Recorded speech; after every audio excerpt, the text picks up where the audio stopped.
Rhapsody of realities. आज Monday 13 दिसंबर 2021, सोमवार 13 दिसंबर 2021। Rhapsody of realities में आज पास्टर क्रिस ओयाखिलोम द्वारा जो वचन हमको सीखने के लिए मिला है, 1 Timothy 4 chapter 15 verse. 1 Timothy 4 chapter 15 verse. तिमोथियोस की पहली पत्री 4 अध्याय 15 वचन। तिमोथियोस की पहली पत्री 4 अध्याय 15 वचन। आज इस वचन के आधार से जो विषय मिला है, the blessing of the scriptures, वचन के द्वारा आशीषें। The blessings of the scriptures, वचन के द्वारा आशीषें। हम पास्टर क्रिस ओयाखिलोम द्वारा ये वचन हमको सिखाया जा रहा है, इस विषय के आधार हमको सिखाया जा रहा है। हम वचन पढ़ेंगे 1 Timothy 4 chapter 15 verse. Meditate upon this things, give thyself holy to them, that thy profiting may appear to all. और एक बार पढ़ेंगे 1 Timothy 4 chapter 15 verse. Meditate upon this things, give thyself holy to them, that thy profiting may appear to all. यही वचन को हम हिंदी में पढ़ेंगे DSI बाइबल में से। तिमोथियोस की पहली पत्री, तिमोथियोस की पहली पत्री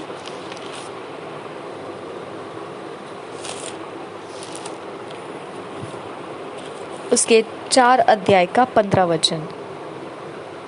तिमोथियोस की पहली पत्री उसके 4 अध्याय का 15 वचन हम BSI बाइबल में से पढ़ेंगे। इन बातों को सोचते रहे और इन्हीं में अपना ध्यान लगाए रहे, ताकि तेरी उन्नति सब पर प्रकट हो। और एक बार पढ़ेंगे पहले तिमोथियोस की पत्री 4 अध्याय 15 वचन BSI बाइबल में से। इन बातों को सोचते रहे। देखा क्या लिखा है? ध्यान रखना, ये शब्द बहुत मायने करता है, बहुत मायने करता है। ओके, जिसके ऊपर आप सोचते रहते हैं, आपका वही भविष्य बन जाता है, वही आपका अस्तित्व बन जाता है। मैंने बहुत गहराई से इस एरिया ऑफ लाइफ का अनुभव किया है और मैं जानती हूँ कितना ज़रूरी है ये ऐसा वचन के अंदर लिखा हुआ। ओके, इन बातों को सोचते रहे और इन्हीं में अपना ध्यान लगाए रहे, ताकि तेरी उन्नति सब पर प्रकट हो। Hallelujah, hallelujah. मैं तेरा धन्यवाद करती हूँ खुदा। और एक बार पढ़ेंगे, इन बातों को सोचते रहे और इन्हीं में अपना ध्यान लगाए रहे, ताकि तेरी उन्नति सब पर प्रकट हो। प्यारा परमेश्वर है, प्यारा परमेश्वर है। हालेलुया। देखिए, आपको चिंता करने के लिए बहुत विषय रहेंगे, डाउट आने के लिए बहुत सारा ऐसा आपका माइंड सोचों से भर दिया जाएगा।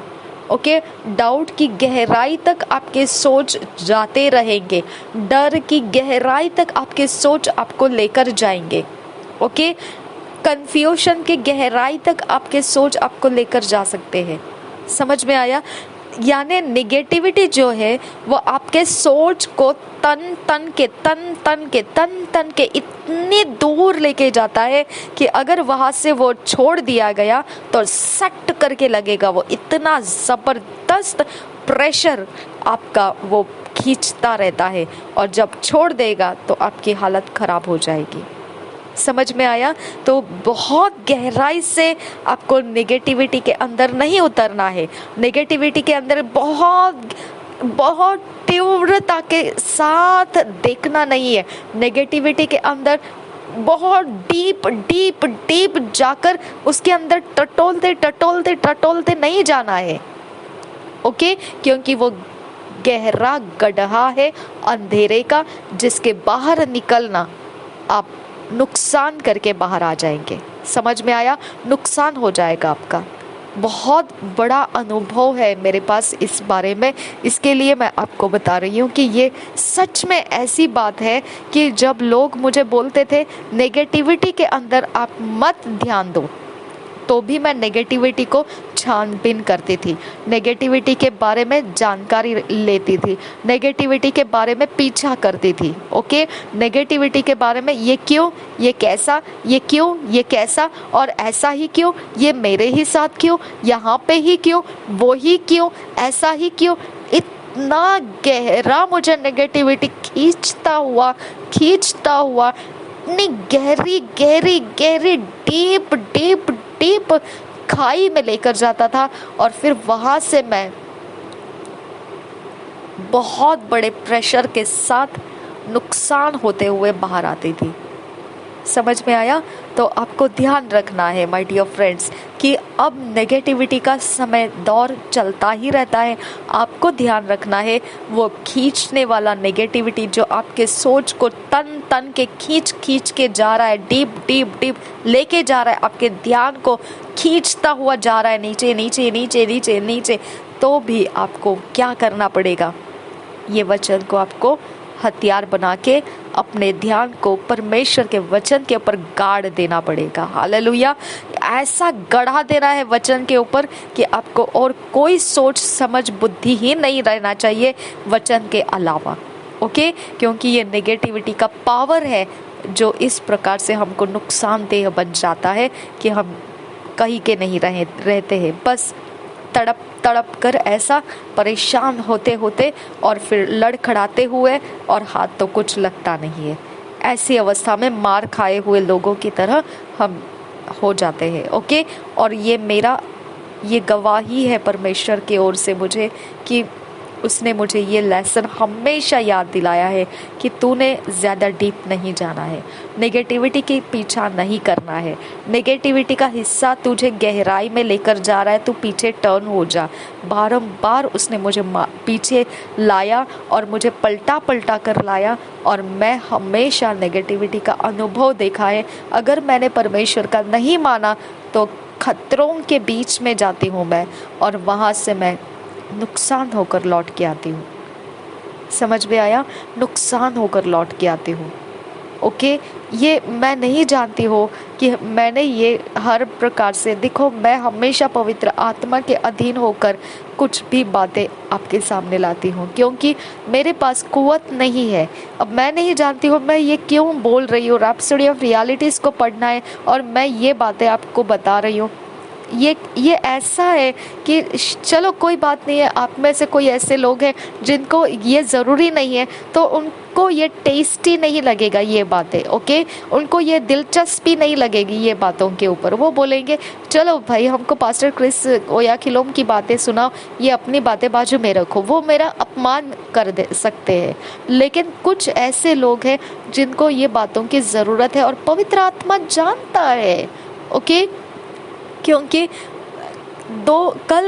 एक दिन पहले परमेश्वर का आत्मा मुझे बोल रहा है उपवास कर, प्रार्थना कर, और मैं धपाधप खाए जा रही हूँ। मैंने मिठाई बना के रखी थी, दे फटाफट मैं खाए जा रही हूँ, इतना ज़्यादा। और परमेश्वर का आत्मा मुझे ऐसे हलीम करके बता रहा है उपवास कर, प्रार्थना कर, तेरे प्रार्थना की आवश्यकता है किसी के लिए। और मैं बिल्कुल प्रार्थना नहीं, मतलब बिल्कुल मन में ये नहीं ले रही थी कि मुझे उपवास करना है। बस सामने मैंने बनाए हुए मिठाई थे, बस मैं खाए जा रही हूँ, उठा रही हूँ डब्बे को, उठा रही हूँ, खा रही हूँ, उठा रही हूँ, खा रही हूँ, उठा रही हूँ, खा रही हूँ। और बनाया भी था मैंने और खा भी रही थी मैं ही, क्योंकि बहुत दिनों से मैंने ऐसे ही समझ के रखा था कि अब मुझे फास्टिंग करना है, तो बस मैंने किसी के बारे में कुछ ज़्यादा सोचना नहीं है। इतना ही देखना है कि अब कुछ समय के बाद, कुछ दिनों के, कुछ घंटों के बाद ही अब मेरा ऐसा फास्टिंग लग जाएगा कि बहुत लंबे समय तक वो चला जाएगा। तब मुझे ये सब चीज़ों से दूर रहना पड़ेगा, और मेरे सेहत में इन सारी बातों को अभी फिल कर देना ज़रूरी है। तो मैंने बस अपने सेहत को भर लिया है, ठीक है, इतना ही किया मैंने, अपने सेहत को भर लिया मैंने। और ये एक ब्लेसिंग है, सेहत को भरने का अवसर परमेश्वर ने मुझे दिया। अब मैंने फास्टिंग में लग जाएंगे, प्रार्थना करेंगे, तो उस समय मेरे सेहत थोड़ा बहुत, कहीं ना कहीं थोड़ा बहुत तो मुझे एनर्जेटिक रहेगा। बाद में तो डेफिनेट है कि परमेश्वर का अनुग्रह ही मुझे आगे तक चलाता जाएगा। ठीक है, तो ये प्रकार से मैंने अपने अंदर से देखा। फिर एक समय आ गया कि परमेश्वर ने बोला ठीक है चल छोड़ दे, मत प्रार्थना कर, अब नहीं चाहिए, क्योंकि तुम लोग ऐसे ही प्रकार से लोगों का नुकसान करते हो। जब उनकी ज़रूरत है और तुम लोग प्रार्थना करो, मैं कहता हूँ तुम लोग नहीं कर रहे, तब लोगों का नुकसान हो जाता है और फिर तुम लोग मेरे पास आते हैं कि कैसे नुकसान हो गया। ओके, क्योंकि वह शत्रु का प्लान बन रहा है। ओके, शत्रु की हलचल चल रही है, कोई लोग फंसाए जाने के लिए वहाँ पर रुके हुए हैं। तुम लोग प्रार्थना में उठो तो मैं उनके लिए सहायता भेज सकता हूँ। जैसा अब्राहम ने लूत के लिए मध्यस्थी की, लूत को बचा लिया गया जब सदोम गमोरा पर विपत्ति को भेजा गया था, है ना। तो आप और हम ये बात, ये एरिया ऑफ लाइफ को नहीं समझ पाते हैं, गलती कर देते हैं। परमेश्वर कहता है नेगेटिविटी में ज़्यादा जिद मत लगाओ, और हम फिर भी नेगेटिविटी को ही ज़्यादा गहरी खदेड़ कर निकालते हैं। क्या है इसके नीचे, क्या है इसके नीचे, भेद क्या है इसके नीचे, क्या भेद है इसके नीचे। अरे रहने दो, अंधेरा तो एदन बगीचे के अंदर भी हवा को फुसलाने के लिए परमेश्वर ही के किए कृति को इस्तेमाल किया। सर्प का भेष लेकर उसने हवा को बहका दिया। ओके, तो इसका मतलब क्या बनता है कि शैतान को अपनी दुष्टता को जगह बना के देना आपके जीवन के कोई भी हिस्से में, ये कहीं पर भी मैंने ऐसे नहीं देखा है कि ऐसा कभी भी उसने करने से अपने आप को पीछे रखा होगा। नहीं, वो हमेशा अवसर के मौके के ताक में रहता है। हालेलुया, वो हमेशा अवसर को ढूंढता रहता है, किसको फाड़ खाऊं मैं। समझ में आया। और वो फाड़ खाने के चक्कर में अवसर के ऊपर अवसर, अवसर के ऊपर अवसर वो लेता रहता है, वो छोड़ता नहीं है। समझ में आया। तो हमारे अंदर परमेश्वर का आत्मा है, हमारे अंदर परमेश्वर का आत्मा कहता है कि तुम उसके अवसर को देखते मत बैठो, तुम मेरी ओर ध्यान दो। जब मैं बोल रहा हूँ उपवास करो तो छोड़ दो खाना पीना और लग जाओ उपवास में। जब मैं बोल रहा हूँ अब बाइबल रीडिंग करना स्टार्ट करो, छोड़ दो नींद करना, थकावट सब छोड़ दो और चलो निकल पड़ो। समझ में आया। परमेश्वर का आत्मा हमारे अंदर से अगुवाई देता है, लेकिन जब हम उसको मानते नहीं है ना, तो भारी तरह से हम पीड़ित होकर बाहर निकलते हैं। ओके, उसका जिम्मेदार कोई और नहीं है, वो हम खुद ही है। ओके, हमारी खुद की बेअक्लपन जो रहता है, जो परमेश्वर कह रहा है उसकी अक्ल को हम नहीं लेते हैं, अपनी अक्ल को चलाते हैं और फिर वहाँ पर हम पूरी तरह से परेशान होकर बाहर निकलते हैं। समझ में आया। मेरा परमेश्वर हमें अनुग्रह का आत्मा दे। ओके, हमारा परमेश्वर हमें अनुग्रह का आत्मा दे, ये वचन को हम सीख पाए, समझ पाए और इस वचन को हम बहुत गहराई से अपने जीवन में अपनी मंजिल तक पहुंचने का हमारे अंदर की ताकत बनाकर इस्तेमाल करें। आमीन। देखिए ये वचन क्या कहता है, और एक बार पढ़ेंगे। पहले तिमोथियुस 4:15 इन बातों को सोचते रहे और इन्हीं में, देखो सोचते रहे कहा है, सोचते रहे यानी आपको लगातार, देखो कुछ करना है तो हम उसके ऊपर लगातार सोचों को आने देते हैं। ऐसा करेंगे तो कैसा रहेगा, वैसा करेंगे तो कैसा रहेगा, ये करेंगे तो कैसा रहेगा, इतना करेंगे तो कैसा रहेगा, उतना करेंगे तो कैसा रहेगा, यहाँ तक करेंगे तो कैसा रहेगा, वहाँ तक करेंगे तो कैसा रहेगा, लगातार चलता रहता है। यहाँ पर भी वही बोला है, लगातार करने वाली सोचे जो है वो परमेश्वर के वचन के आधार से होना है। हालेलुया। देखिए कितना प्यारा वचन है। इन बातों को सोचते रहे और इन्हीं में अपना ध्यान लगाए रहे ताकि तेरी उन्नति सब पर प्रकट हो। जब आप सफलताओं में चले जाएंगे तब आपको मालूम पड़ेगा। ओके, कि लोग आपके बारे में क्या बातें कर रहे हैं। दनियल के बारे में लोगों ने क्या बातें किया था, उसके अंदर उत्कृष्ट आत्मा है, हालेलुया। और वह जो परमेश्वर की सेवा करता है उसी परमेश्वर की सेवा सब जन करो, ऐसा नबूकदनेस्सर बादशाह ने बोल दिया था, हालेलुया। तो उसके अंदर ज्ञान था, ओके। हर एक जो भावी बताने वाले, ज्योतिषी बताने वाले, सारे जादूगर, सारे मंत्र तंत्र टोने करने वाले, सब कुछ के ऊपर आत्मिक बातों में भी परमेश्वर का आत्मिक ज्ञान उसके पास ज्यादा था, ओके। उसके पास लड़ाई के लिए सेहत कैसे बनाने का वो भी ज्ञान उसके पास था, ओके। विपत्तियों का सामना कैसे करने का प्रार्थना करके वो भी ज्ञान उसके पास था, हालेलुया। तो उसके पास ऐसा एक भी समय नहीं था, और प्लस उसने एक्स्ट्रा कुछ प्राप्त भी किया परमेश्वर से, हालेलुया। उसने ये भी प्राप्त किया कि कौन से समय में परमेश्वर क्या करने वाला है, उसके बारे में परमेश्वर ने खुद होके उसको नोट्स लिखने के लिए दिया, और बाद में बोला अब ये किताब बंद करके रख दे, इसको खोलने का नहीं, इसको सील लगा हुआ है, ये सिर्फ समय के अनुसार खुलेगा, हालेलुया। तो इतना उसके अंदर का उत्कृष्ट जीवन उसने दिखाया परमेश्वर का उस नबूकदनेस्सर के बंधुआई के राज्य में, ओके। नबूकदनेस्सर उसके ऊपर बॉसिंग कर रहा था, ओके, रुबाब झाड़ रहा था। उस बॉसिंग के बीच में दनियल का उत्कृष्ट आत्मा उसके नजरों में भर गया था, हालेलुया। तो आपको समझ में आना चाहिए, नबूकदनेस्सर मर गया, उसके बाद उसका बेटा आया, तब भी उसके बेटे ने जो गलती कर दी, तो उस वक्त में क्या हो गया, उसकी माता ने उसको बताया कि तेरे पिता के राज्य में दनियल नाम का एक इंसान था, वो तेरी सहायता करेगा, ओके।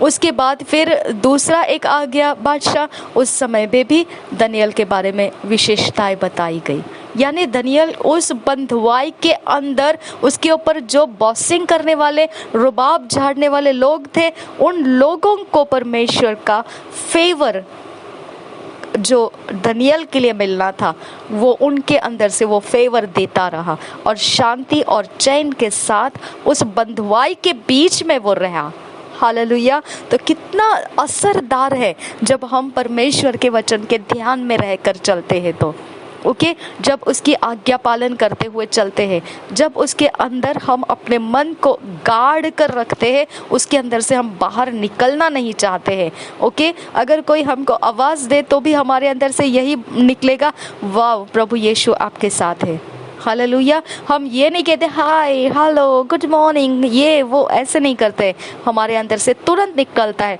वाह Jesus cares for you, okay. परमेश्वर आपकी चिंता करता है, परमेश्वर आपके साथ है, तुरंत हमारे अंदर से वही बहाव निकलता है जिसके विषय में हमारे सोचों के अंदर हमने बहुत लंबा समय बिताया है, हालेलुया।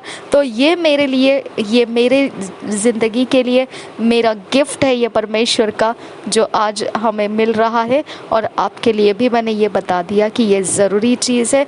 जो कोई तो ऐसा इंसान है जिसकी ये ज़रूरत है, तो मैंने ये चीज़ आपको भी बता दी। अब हम रैप्सोडी ऑफ रियलिटीज़ में से पास्टर क्रिस ओयाखिलोम जो इस वचन के बारे में कह रहे हैं उसकी तरफ हम जाएंगे।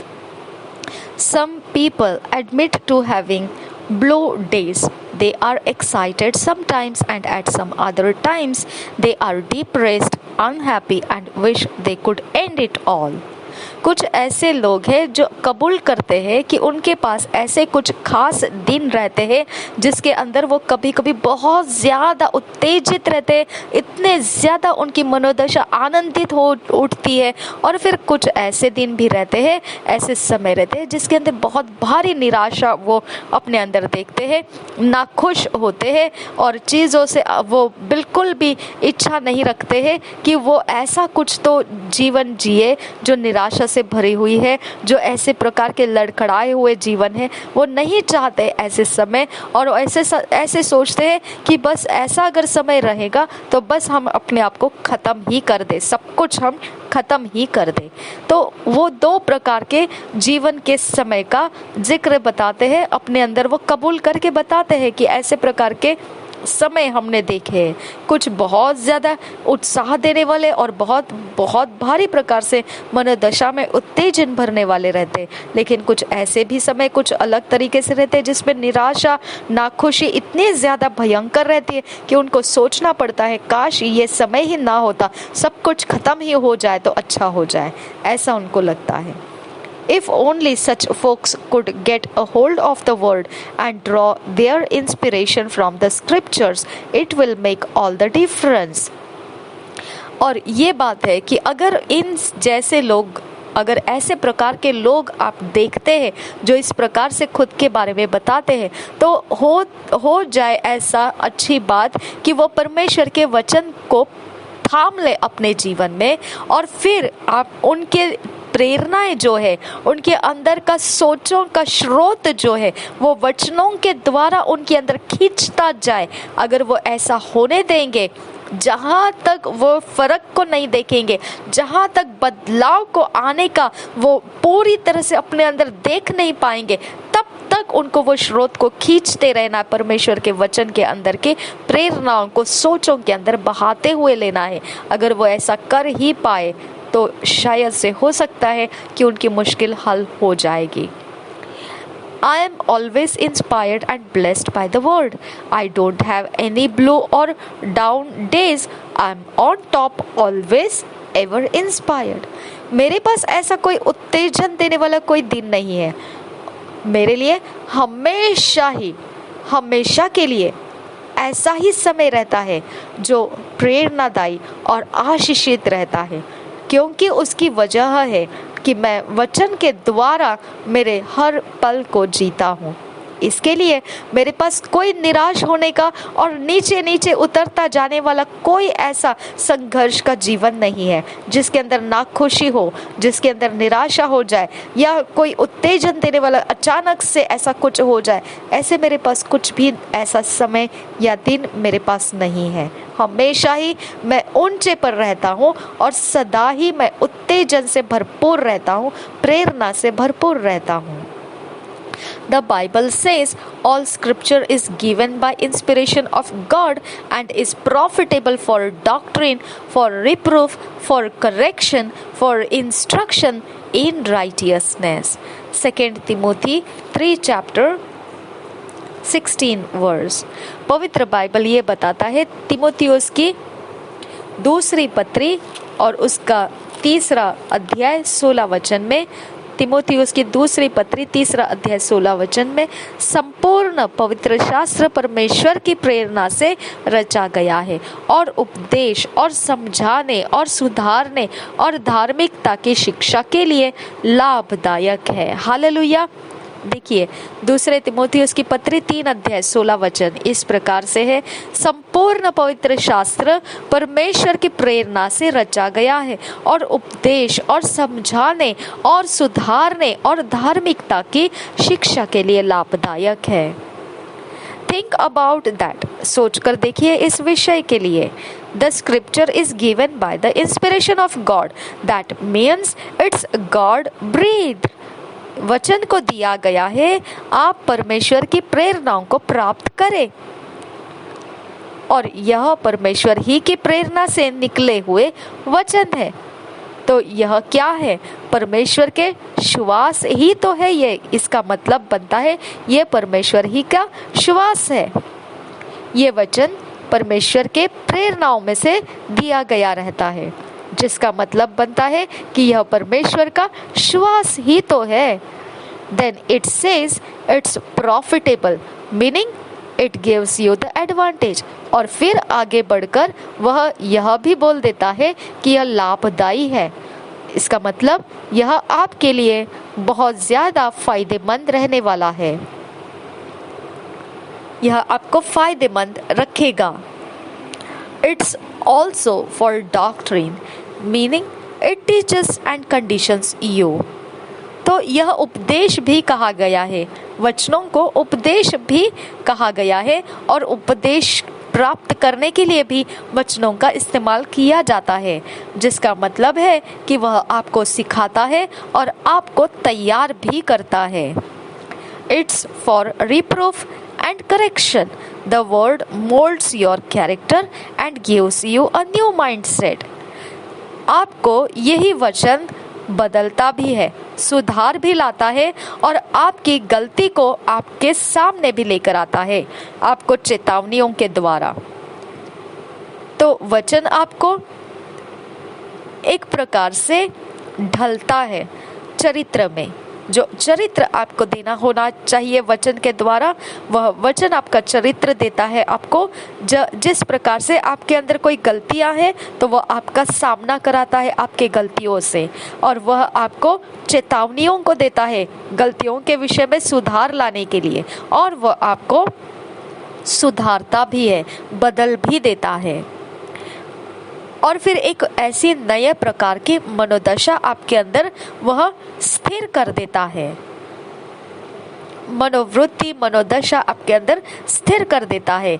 उस वचन के आधार से, बदलाव के आधार से एक नया मनोदशा प्राप्त कर लेते हैं। Finally it's an instruction manual for the life of righteousness. आखिरी में देखा जाए तो वह एक सूचना का पुस्तक कहा जा सकता है जीवनों के लिए जो धार्मिकता का जीवन जीना चाहते हैं। No other material could be this good for life. कोई दूसरी और अवस्थाएं लिखी हुई पुस्तकें या कोई चीजें कोई फायदेमंद नहीं हो सकती इतने भली तरह से जो जीवन को, धार्मिकता का जीवन जीने का तरीका सिखाती हो। No other material could give you the advantage and inspiration you need to win in life every day. और ऐसी कोई चीज़ें नहीं है और ना ही ऐसे कोई पुस्तकें या कुछ ऐसा जरिया है जो आपको बहुत ज़्यादा आपको फ़ायदेमंद कराए और आपके लिए जीतने के लिए जो प्रेरणाएं चाहिए आपके जीवन में रोज के दिन के लिए वो भी आपको दे पाए। ऐसी कोई अवस्थाएं मौजूद ही नहीं है वचन के अलावा। The 17th verse further tells us the result of imbibing the scriptures, applying yourself diligently to the scriptures. जब 17 वचन आगे जाकर हम पढ़ते हैं, जो पहले हमने पढ़ा दूसरे तिमोथियुस की 3 अध्याय के 16 वचन, फिर जाकर आगे हम जब 17 वचन पढ़ते हैं तो जो नतीजा आपके ऊपर वचन के द्वारा थोप दिया जाता है, आपके ऊपर थोप दिया जाता है, जब आप उस वचन को ईमान के साथ पूरी तरह मेहनत लगा के आपके जीवन के अंदर उस वचन को आप चलते हो, तब आपके लिए वह वचन जो नतीजा लाता है बहुत ही ज्यादा लेखनीय हो जाता है, बहुत ज्यादा प्रभाव के साथ भरा हुआ, थोप कर रखा हुआ ऐसा हो जाता है। It says that the man of God may be perfect, truly furnished unto all good works. जो 17 वचन है उसके आगे ये बताता है ताकि परमेश्वर का जन सिद्ध बने और हर एक भले काम के लिए तत्पर हो जाए। दूसरे तिमोथियुस के अध्याय 3 अध्याय का 17 वचन, ताकि परमेश्वर का जन सिद्ध बने और हर एक भले काम के लिए तत्पर हो जाए। The 17th verse further tells us the result of imbibing the scriptures, applying yourselves diligently to the scriptures. It says that the man of God may be perfect, truly furnished unto all good works.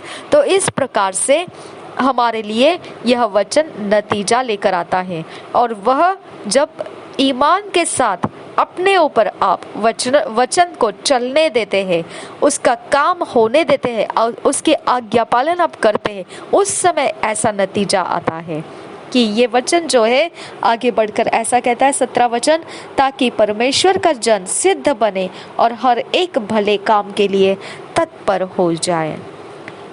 The blessing of the Holy Scriptures, यही तो आशीष कहा जाता है पवित्र वचनों का। They were given to position you to be very successful, thoroughly furnished unto all good works, excellence, nothing is left out. आपको वह स्थिर स्थायक ऐसी जगह दे देता है। आप बड़े सफलता से भरे हुए और बिल्कुल ठीक तरह से रचना कर दिए गए सारे भले काम उत्कृष्टता के साथ, कुछ भी बाकी नहीं रहता है आपको ऐसा बनने के लिए, और कुछ भी बाकी नहीं रहता है। ऐसा भरपूर आपका जीवन सफलता बिल्कुल ठीक तरह से रचना करके भले कामों के लिए उत्कृष्टता के साथ तैयार कर देता है। वचन कुछ भी बाकी नहीं रखता है आपके लिए। I knew from a very young age that I was going to be excellent in my life. मैं बहुत कम उम्र में ही यह बात को समझ गया था कि मैं अपना जीवन उत्कृष्टता के साथ जीने वाला हूँ। I found some things in the scriptures that gave me the impression, the absolute understanding that I was going to be very successful. मैंने कुछ चीजें ऐसे प्राप्त कर ली थी वचन के अंदर से, जिसने मुझे एक बहुत ही खास तरीके का प्रभाव मुझ पर डाल दिया। बिल्कुल ठीक तरह का समझदारी मुझ में आ गया था कि मैं बहुत सफलतापूर्वक जीवन जीने वाला हूँ। It was like a programmed projectile. I knew where I was going. ये एक प्रकार से किसी ने रचना पहले ही तैयार करके उस रचना की दिशा को प्राप्त करने वाले आधार में मुझे रख दिया गया था और मैं बस उसमें निकलता जा रहा था। ऐसा ही था वो, और मैं जानता था मैं किस दिशा में जा रहा हूँ।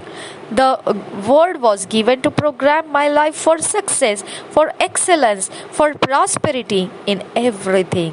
वचन को मेरे जीवन में उस क्रियाओं को करने के लिए दिया गया था जो सफलताओं को लाने वाली थी मेरे जीवन में, और उत्कृष्टता, समृद्धि, सब चीजों में लेकर आने वाला था वो वचन।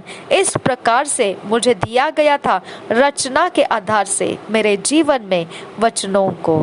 Didn't you read about Abraham, Moses and David?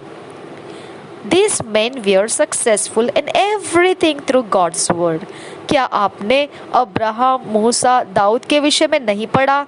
यह वही मनुष्य है जिनके पास सफलताएं थी सभी चीजों में केवल परमेश्वर ही के वचन के द्वारा। Likewise, through the inspiration of the word, you too can be successful, and there is no question about it. अब उन्हीं के समान आप भी यही प्रेरणाओं के द्वारा जो वचन के अंदर से आपको मिलती जाएगी, उसी के द्वारा आप भी सफलता पूर्वक भरपूर हो जाएंगे, और कोई सवाल नहीं रहेगा इस विषय में आपको।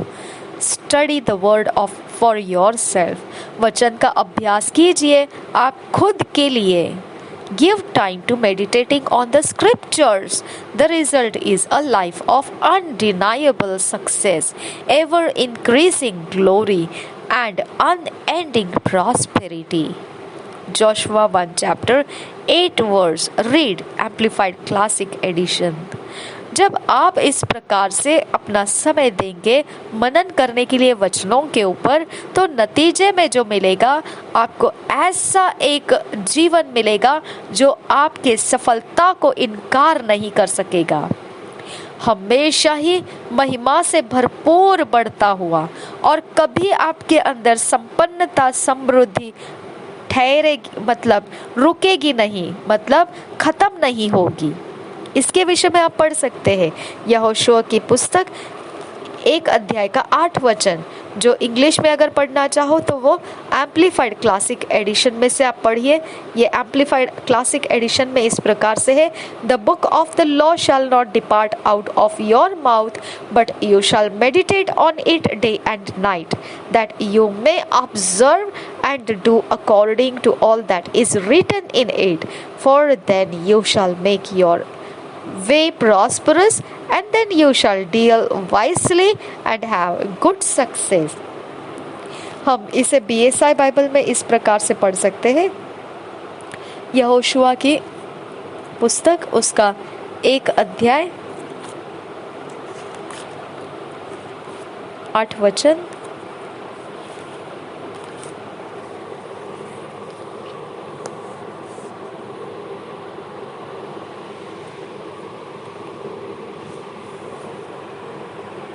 व्यवस्था की यह पुस्तक तेरे चित्त से कभी न उतरने पाए, इसी दिन में रात दिन ध्यान दिए रहना, इसलिए कि जो कुछ उसमें लिखा है उसके अनुसार करने की तू चौकसी करे, क्योंकि ऐसा ही करने से तेरे सब काम सफल होंगे और तू प्रभावशाली होगा। हालेलुया। और एक बार पढ़ेंगे यहोशू 1:8। व्यवस्था की यह पुस्तक तेरे चित्त से कभी न उतरने पाए, इसी में दिन रात ध्यान दिए रहना, इसलिए कि जो कुछ उसमें लिखा है उसके अनुसार करने की तो चौकसी करे। हालेलुया। देखिए सीक्रेट क्या है, उसके अनुसार। देखिए बाइबल रीडिंग करना अलग बात है, लेकिन रीड करने के बाद, पढ़ने के बाद, वचन पढ़ने के बाद, अभ्यास करने के बाद आपको समझ आता है कि आपने क्या करना चाहिए। जब आपको समझ दिया है पवित्र बाइबल के अभ्यास में से, पढ़ने के द्वारा, तो फिर उस समझ को आप क्या करना है, उस समझ को आपके रोज के जीवन में चलाना है आपने। और ये चलाने की आपने चौकसी करना है, क्योंकि ऐसे अवसर आएंगे जो ये वाला जो आपने सीखा होगा वचन के अनुसार कैसा जीवन जीना है, इस समझ को आपने प्राप्त किया होगा, और फिर ऐसा अवसर रहता है ये जगत के अंदर कि आप उसके अनुसार जी नहीं पाएंगे। इसके विपरीत अवसरें आपके सामने खड़ी रहती है और आप उसको चुनाव करते समय गलती नहीं करना है। आपने फिर भी जो वचन आपने सीखा, पढ़ा, समझ आया, उसी को आपके चाल चलन में चौकसी बरताते हुए आपने चलना है। फिर यही काम ऐसा हो जाएगा, क्योंकि ऐसा ही करने से तेरे सब काम सफल होंगे और तो प्रभावशाली होगा। हालेलुया। तो सफलता का कनेक्शन आपके साथ तब हो जाता है।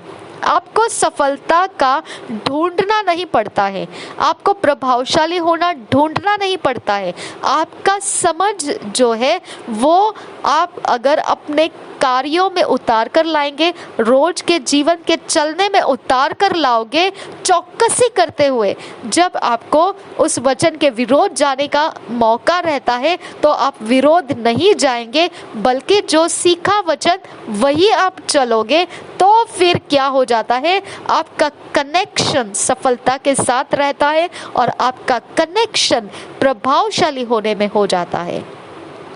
हालेलुया। यही वचन हमको सिखाता है। रिपांता खबर रखा लरबा अखासियां तो खब्बा आसे लरबा अखासा। पिता, हम तुझे धन्यवाद करते हैं कि लोग सफलता को ढूंढते हैं।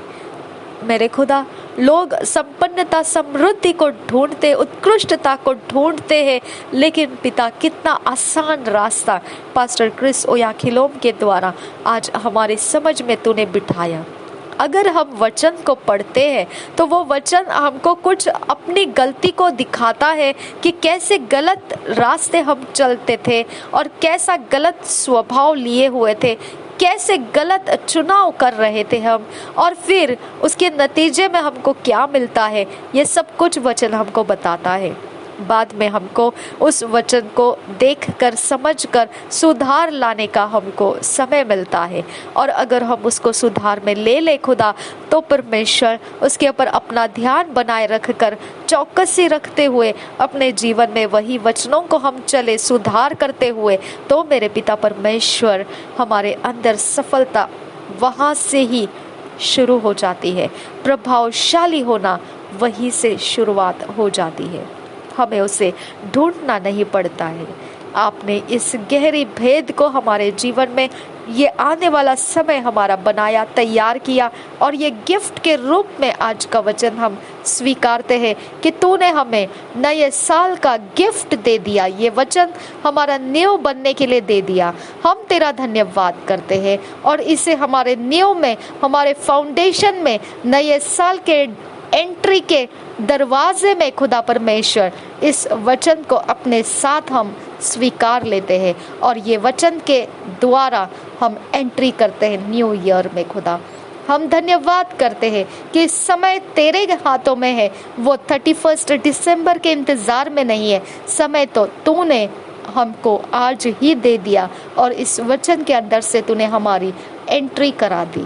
थैंक यू फादर गॉड कि तेरा रास्ता सारे भेद, सारे प्रकाश को हम पर उंडेलता है और उस रास्ते में हमको क्या प्राप्त होगा ये भी बताता है। हम धन्यवाद करते हैं। अज्ञानता का नाश करता है तेरा वचन, हमें ज्ञानी, बुद्धिमानी, समझदार और चौकसी रखते हुए चलने की हमें आज्ञा करता है। थैंक यू फादर गॉड, धन्यवाद मेरे परमेश्वर। थैंक यू, हमारा चरित्र तूने तेरे वचन के आधार से तैयार किया जिसके अंदर उत्कृष्टता भरपूरी से है, और तू हमसे वो भी बातें बता देता है जो और किसी को पता नहीं है, लेकिन तू हम पर वो जाहिर करता है। तेरे इस भले बातों को हम पास्टर क्रिस ओयाखिलोम के द्वारा सीखे और उसे हम ग्रहण कर पाए। वो अनुग्रह का आत्मा तूने हम पर उंडेला। तुझे धन्यवाद करते हैं। आने वाले समय को तेरे हाथों में देते हैं और हम सारी अवस्थाओं में खुदा तेरे अधीन हो जाते हैं। तेरे वचन पर मनन करने वाला असफल नहीं होता है, इस बात की खातरी तूने दी है और तू हमें प्रभावशाली बना चुका है जब तेरा वचन हमारे अंदर रुका रहता है, ठहरा रहता है, भरा रहता है। थैंक यू फादर, हमारे क्रियाओं में तेरा वचन हमारी समझ में से चलता है। थैंक यू फादर गॉड, तेरे वचन की समझ हमारी क्रियाओं में से हम चलते हैं। Thank you father, thank you Jesus. सारे बातों के लिए हम पास्टर क्रिस ओयाखिलोम को आशीषित करते, धन्यवाद करते। रैप्सोडी ऑफ रियलिटीज हम तक पहुंचने का रास्ता बना कर देने के लिए हम पिता परमेश्वर धन्यवाद करते हैं। हमारे जीवन को मिलने वाला ये स्रोत कभी बंद ना हो खुदा, हमारे लिए पिता ये जरिया कभी ख़त्म ना हो खुदा। इस जरिए को बारंबार हम तक पहुंचने के अवसर तो हमेशा बनाए रख खुदा, कभी भी ये जरिया हमसे कटने मत दे। नासरी यीशु के नाम में विनती करते हैं, सुन और कबूल कर पिता। आमीन, आमीन, आमीन। Thank you father, thank you Jesus, thank you holy spirit. यीशु नासरी के नाम में मांगते हैं पिता, सुन और कबूल करो। आमीन, आमीन, आमीन।